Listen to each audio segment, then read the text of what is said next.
Hay un tipo de dolor que no sangra, que no deja cicatrices visibles, pero que carcome desde adentro. Imagina despertar un día siendo el rey, el hombre que hizo temblar los estadios, cuya voz era sinónimo de gloria, y al día siguiente encontrarte completamente solo, mirando tu reflejo en el espejo y preguntándote si alguna vez fuiste real para alguien. No estamos hablando de un escándalo fabricado ni de titulares amarillistas diseñados para vender portadas. Estamos hablando de Jorge Medina, un hombre que dedicó 20 años de su vida a construir un imperio musical, solo para descubrir que los cimientos estaban hechos de arena. Durante las próximas 3 décadas de minutos, vas a entender por qué este gigante de la música regional mexicana pasó de ser adorado a convertirse en el enigma más doloroso de la industria. Y te advierto algo, lo que viene no es lo que esperas. Ponte cómodo, apaga las distracciones, porque esta historia te va a hacer cuestionar todo lo que creías saber sobre la lealtad, la fama y el precio real del éxito. Jorge Medina no nació estrella.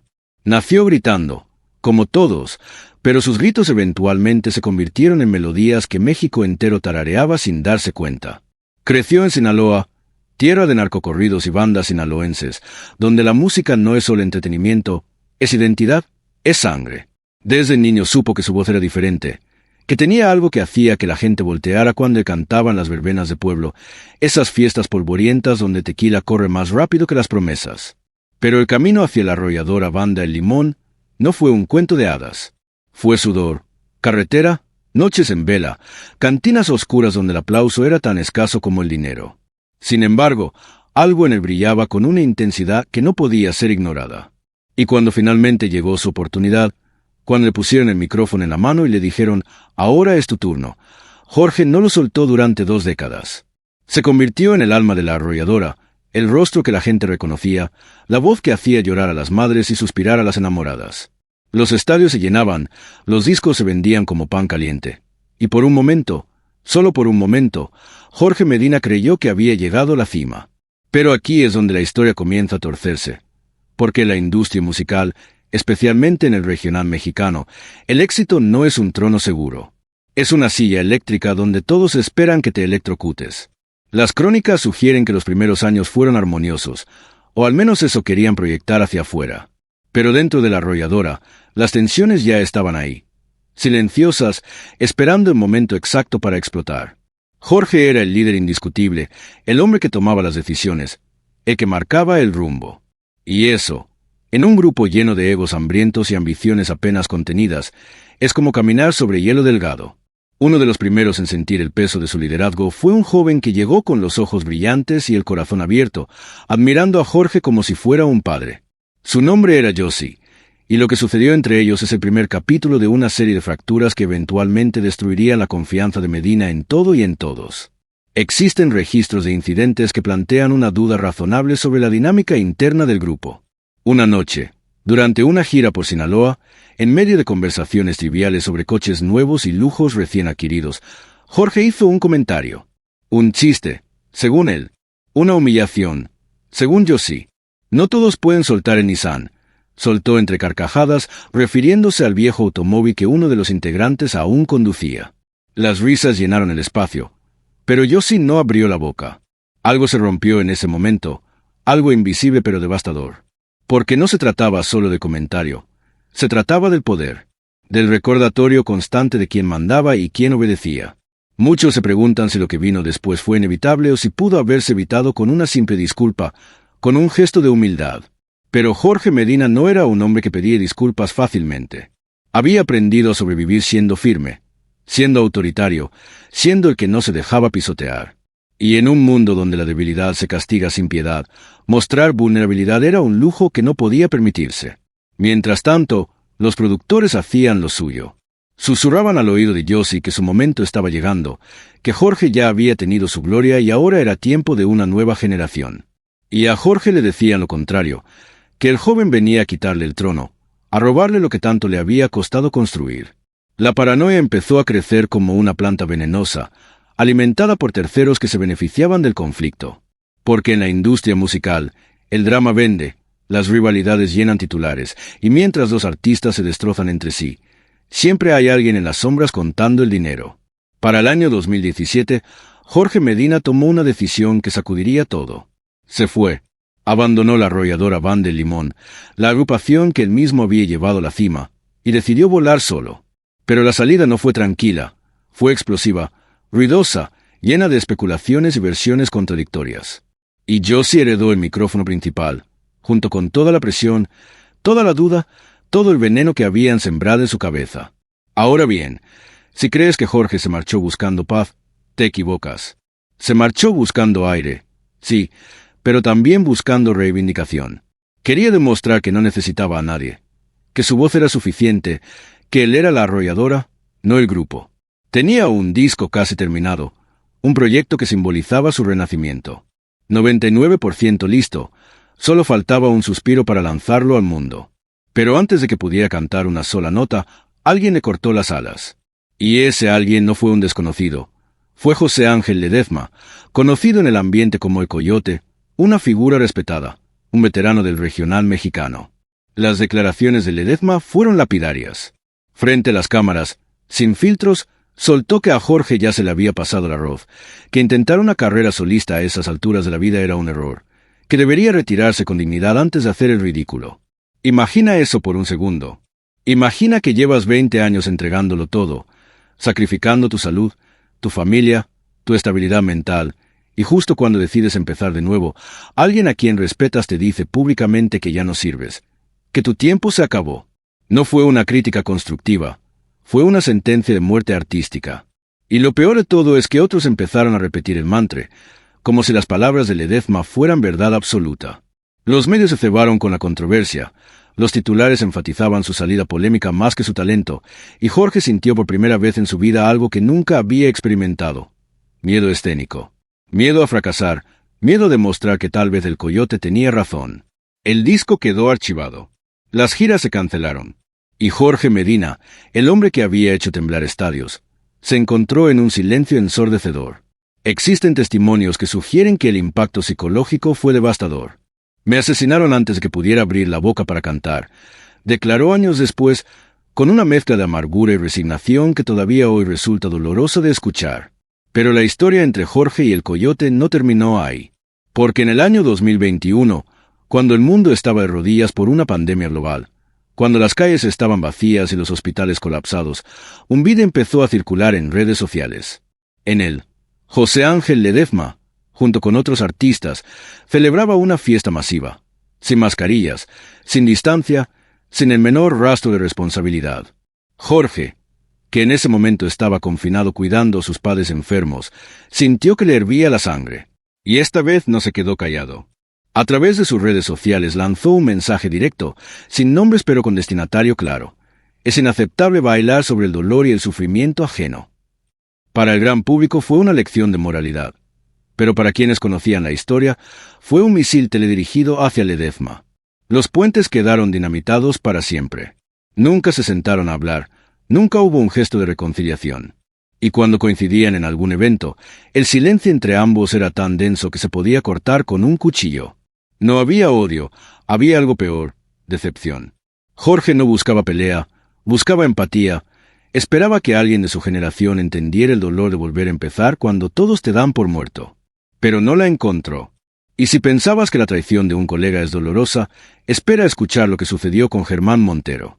Porque hay guerras que no necesitan declaraciones oficiales para existir. Algunas batallas se libran en silencio, con miradas gélidas y gestos imperceptibles.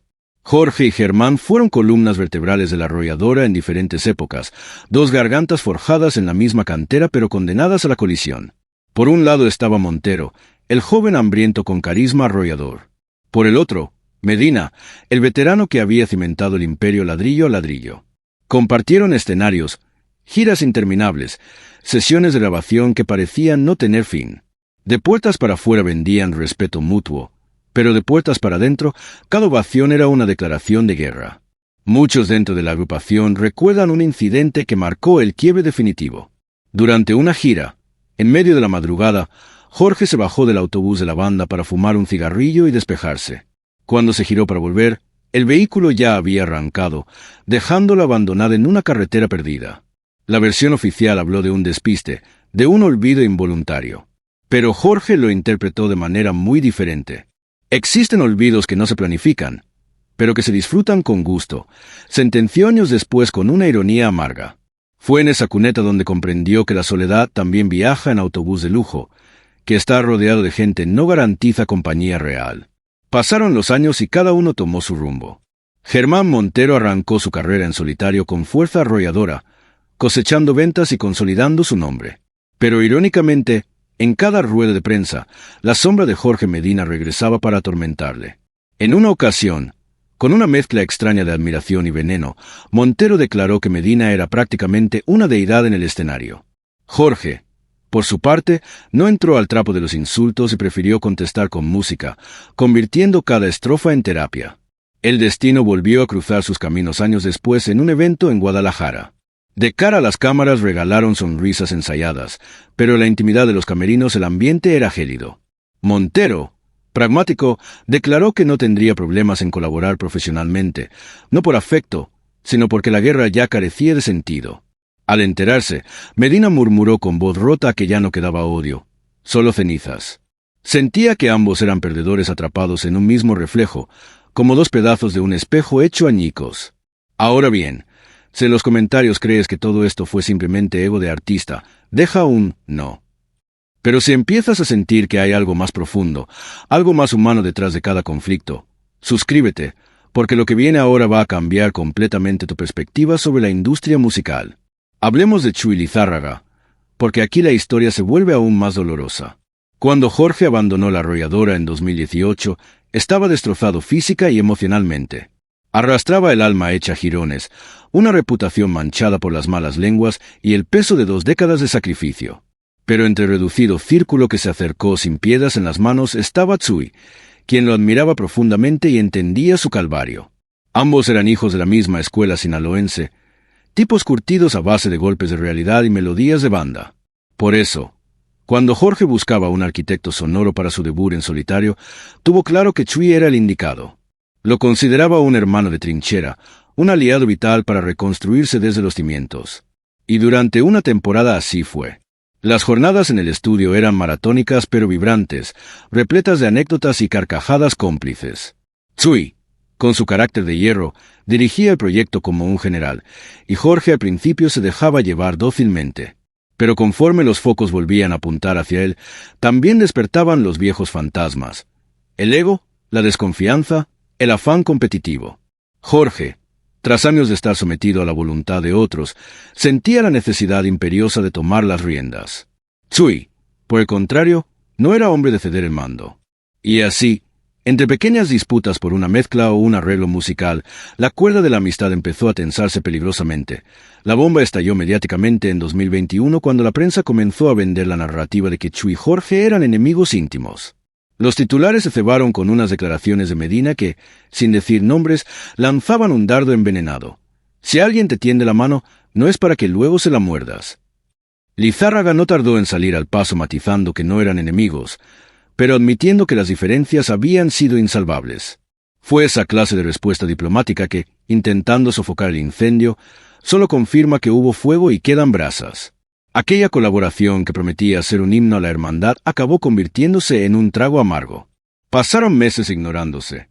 A pesar de coincidir en festivales, los periodistas acechaban como buitres esperando un gesto de acercamiento que nunca llegaba. Hasta que una noche de 2023 en Mazatlán, el destino quiso que Medina y Chuy se cruzaran sobre las tablas en una gala benéfica. El público estalló en una ovación incrédula. No hubo dueto musical, apenas un abrazo protocolario, pero aquel contacto efímero bastó para que los medios hablaran de una gran reconciliación. La realidad era menos romántica. Fue un cierre de capítulo, un acto de madurez de 2 veteranos que comprendieron que la fama no justifica la falta de sinceridad. Si se le pregunta hoy sobre Chuy, Jorge esboza una sonrisa cargada de fatalismo y asegura que no hay rencor. Pero tras esa fachada de calma se intuye el peso de la nostalgia, porque hubo amistad y fe ciega, pero el orgullo desafinó la melodía que estaban componiendo juntos. Pero si hay un nombre que le dolió más que todos los anteriores, ese nombre es Luis Ángel, el Flaco. No por odio, sino porque esa ruptura desgarraba una amistad que parecía inquebrantable. Durante años habían sido uña y carne, 2 gargantas privilegiadas que se entendían con una mirada, 2 almas cortadas por el mismo patrón sinaloense que compartieron furgoneta, giras interminables y madrugadas llenas de tequila y confidencias. Cuando Jorge tocó fondo y atravesó sus años más oscuros, el flaco fue de los pocos leales que no le juzgó. Estuvo ahí, visitándole, escuchándole, dándole ese abrazo silencioso que tanto necesitaba. Por eso, cuando el mundo se puso del revés en 2021 con la pandemia, nadie esperaba que la puñalada más dolorosa viniera de su propio hermano de batalla. Todo detonó con aquel vídeo que incendió las redes sociales, una macrofiesta multitudinaria donde la florinata del regional mexicano, el flaco incluido, brindaba ajena a la tragedia que vivía el país. Jorge, que entonces vivía confinado velando por la salud de sus padres, sintió una mezcla de ira y tristeza infinita. En un directo alzó la voz para denunciar esa falta de sensibilidad en tiempos de dolor. No señaló a nadie con el dedo explícitamente, pero los implicados se dieron por aludidos al instante. Fue duro y directo, pero no cruel. Hablaba la experiencia de quien ha visto las orejas al lobo y observa con terror cómo sus amigos juegan con fuego. La réplica del flaco no se hizo esperar. Publicó un vídeo titulado Luis Ángel el Flaco responde a Jorge Medina. En él, con un tono gélido bajo una falsa calma, defendía su derecho a la juerga y a no vivir bajo el yugo del miedo. No nombró a Medina, pero el mensaje tenía destinatario claro. A mí no me digas cómo tengo que vivir. Esa frase fue el martillazo que terminó de romper el cristal para siempre. Para Jorge, aquello trascendía la fiesta o las normas sanitarias. Era una cuestión básica de respeto humano. Si no te duele lo que le duele al otro, es que ya no compartimos el mismo corazón, confesaría más tarde. Desde entonces, la relación no volvió a ser la misma. En cada gala o festival, el ambiente se volvía irrespirable cuando coincidían. Hubo saludos de protocolo y sonrisas de plástico, pero la conexión real se había apagado definitivamente. Los medios intentaron por todos los medios forzar un reencuentro ante las cámaras, pero ese momento jamás se materializó. Ambos continuaron sus trayectorias por carreteras totalmente separadas, como si el destino hubiera trazado líneas divisorias para asegurar que sus miradas no volvieran a encontrarse. Pasaron varios años y cuando finalmente se le cuestionó a Jorge si todavía albergaba resentimiento, su respuesta fue apenas un susurro cargado de honestidad brutal. No existe odio en mí. Lo que siento es una profunda decepción. Uno está preparado para las puñaladas de los enemigos, pero cuando el golpe bajo viene de un amigo, el dolor es completamente distinto. Y luego estaba Luis Alfonso, el Jackie Partida. Para Jorge, el Jackie fue mucho más que un simple compañero de gremio. Fue el estandarte de la nueva era, encarnaba la juventud, el éxito vertiginoso y ese brillo en los ojos de quien aún no conoce la culpa. Medina lo observaba con una mezcla paternal de cariño y miedo, como quien ve a un hijo caminar por el mismo precipicio del que uno ya se despeñó. Pero la llegada del año 2021 marcó un punto de inflexión. Mientras el mundo entero contenía el aliento y las terapias intensivas colapsaban, las redes sociales ardieron porque el Jackie celebraba su cumpleaños en Mazatlán por todo lo alto, rodeado de multitudes, con alcohol corriendo raudales, sin mascarillas, sin distancias, sin miedo. Para muchos fue solo una juerga más. Pero para Jorge Medina, que vivía trincherado cuidando de sus padres enfermos y llorando la pérdida de colegas cercanos, aquello fue como recibir un guantazo. No tardó ni 2 horas en estallar. En un directo, sin guiones ni paños calientes, soltó una sentencia que retumbó más fuerte que cualquier banda de música. Si la desgracia ajena no te remueve las entrañas, si no sientes empatía por el dolor del prójimo, ¿de qué pasta estás hecho? No hizo falta dar nombres y apellidos. Todos sabían por quién iba. En cuestión de minutos, su mensaje se convirtió en el tema de conversación. Unos le vitorearon por tener agallas, otros le tacharon de moralista. En un mundo que glorifica el desmadre, pedir sensatez sonaba casi a herejía. Lo cierto es que Jorge Medina era ya otro hombre, muy distinto al de años atrás. Había salido del infierno de las adicciones, había sobrevivido a la soledad más cruda y se había jurado no morderse la lengua nunca más. Para el Jackie, aquel gesto fue una puñalada trapera, un ataque personal directo. No hubo réplica verbal inmediata, pero sí un silencio que cortaba el aire. Días después subió fotos de risas y compadreo junto a otros músicos señalados por Medina. Era su manera de gritarle al mundo, «Me importa un pimiento vuestra opinión». Y eso fue lo que más escoció, porque detrás de la bronca pública existía un vínculo real. Medina había sido su padrino desde el principio, le había subido los escenarios cuando nadie sabía pronunciar su nombre artístico. Fue testigo de su crecimiento y también de cómo empezaba a perder el norte. Por eso verle de fiesta mientras medio país estaba de luto rompió algo dentro de él. No era rabia, era decepción profunda. Lo que siguió las semanas siguientes fue un circo mediático. La prensa se llenó de titulares sobre el choque generacional, la vieja escuela de valores frente al libertinaje de los nuevos tiempos. Pero para Medina la guerra no iba de egos ni de fama. Era una cuestión de principios. Yo ya no como del escándalo ni del ruido, me alimento de mi paz, sentenció. Palabras que bajo su aparente calma escondían mucha bilis acumulada. Desde aquel día se hizo el silencio entre ambos. Han coincidido en algunos eventos, sí, pero manteniendo siempre las distancias y mirándose de reojo. En una entrega de premios de 2022, las cámaras captaron el momento de tensión. El Jackie le tendió la mano y Medina le giró la cara sin miramientos. El gesto lo dijo todo. Años después, cuando se le pregunta por el tema, Medina se limita a responder con frialdad. No le guardo rencor, simplemente aprendí a no pedir peras al olmo, a no buscar empatía donde no existe. Una frase que destila resignación, la de ver al alumno olvidando las lecciones de su maestro. Ahora bien, mirándolo en retrospectiva, cuando Jorge decidió alzar la voz y contar su versión de los hechos, no lo hizo impulsado por venganza ni rencor. Mencionó esos nombres no para pisotear a nadie, sino para encontrar su propia paz mental y entender su proceso. Cada relato que involucra figuras como Yossi, el Coyote, Germán, Tsui, el Jackie o el Flaco funcionaba como un espejo retrovisor, mostrando lo que la industria del espectáculo abandona en la oscuridad una vez que se apagan los reflectores. Durante más de 20 años cargó sobre sus hombros la losa de ser una estrella, la obligación asfixiante de mantener la perfección y el terror constante a cometer un error y caer. Así que cuando tuvo valor de contar su versión, no hablaba el artista sediento de atención, sino el hombre agotado de guardar secretos que le quemaban por dentro. Si escuchas con atención, notarás que en sus declaraciones no predomina la amargura, sino esa sabiduría particular que solo se obtiene a través de los golpes duros.